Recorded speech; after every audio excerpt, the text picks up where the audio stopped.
Hello guys, Radhe Radhe. આજે હું explore કરવા જાઉં છું મંગલદાસ માર્કેટ। જો ભાઈ, ફૂલ ટ્રાફિક મુંબઈમાં આવે ને એટલે ટ્રાફિક માટે તો તૈયાર જ રહેવાનું। અને સ્ટેશન આવ્યું નથી ને એ પહેલાં ઉતરવાનું તો શરૂ થઈ જાય।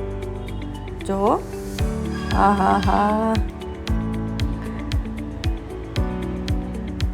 એક ધક્કે બહાર ને એક ધક્કે અંદર। મુંબઈમાં આવે એટલે આ ટ્રાફિક માટે તો તૈયાર રહેવાનું। તો ફાઇનલી હવે બેસવાની જગ્યા મળી ગઈ છે। હવે બેસીને જાશું મસ્ત મંગલદાસ માર્કેટ। જો ભાઈ, આપણે હવે સ્ટેશન આવવાની તૈયારી છે એટલે આપણે પહોંચી ગયા ગેટ પર। અને જો મસ્ત મજાનો પવન વાય છે અને સ્ટેશન આવી ગયું।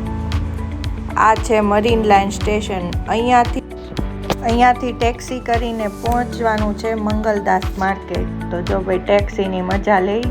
મને તો આગળ બેહવા બહુ જ ગમે એટલે હું તો છે ને આગળ બેસી જાઉં, આપણે કંઈ જોઈ નહીં। જો ભાઈ, સારું છે, થોડોક તડકો ઓછો છે। જોકે અત્યારે 4 વાગવા આવ્યા એટલે તડકો ઓછો જ હોય, પણ મુંબઈની traffic, my God, full traffic છે હો ભાઈ।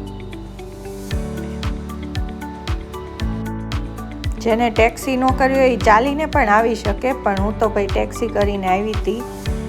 અને 10 મિનિટનો રસ્તો છે, પણ મારે ટ્રાફિકને લીધે 10 મિનિટનો રસ્તો 25 થી 30 મિનિટે પહોંચી છું હું। જો ભાઈ, આ છે craft market. Mangaldas market craft માર્કેટની એક્ઝેક્ટ પાછળ જ છે, એટલે જો તમે અહીંયા આવતા હોય ને તો એકવાર વિઝિટ જરૂરથી કરજો। બહુ જ મસ્ત માર્કેટ છે એવું લોકો કહે છે। હું તે ફર્સ્ટ ટાઈમ જ આવી છું। તો અહીંયા તમને ડ્રેસ મટીરિયલ, કાપડ, રેડીમેડ કુર્તી, જેન્ટ્સનું કાપડ, ચોલીનું કાપડ, ચોલીના ચણિયાનું કાપડ, ટોટલ વસ્તુ અહીંયા તમને મળી જશે, એ પણ રિઝનેબલ પ્રાઇસમાં।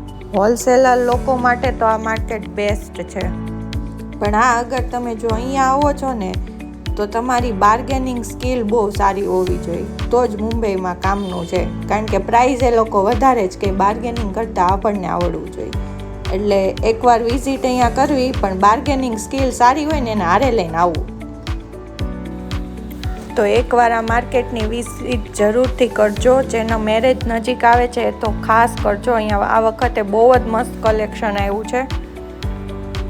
તો ચાલો હવે આપણે અહીંયાથી બહાર જઈએ। તો બહારની સાઈડે તે સ્ટોલ બધા લાગવાના શરૂ થઈ ગયા છે। તો વિડીયો હવે એન્ડ કરીએ। હું પણ અહીંયા આવી છું તો શોપિંગ કરી લઉં। તમને મારો વિડીયો ગમ્યો હોય તો લાઈક કરજો, શેર કરજો અને સબસ્ક્રાઈબ કરજો।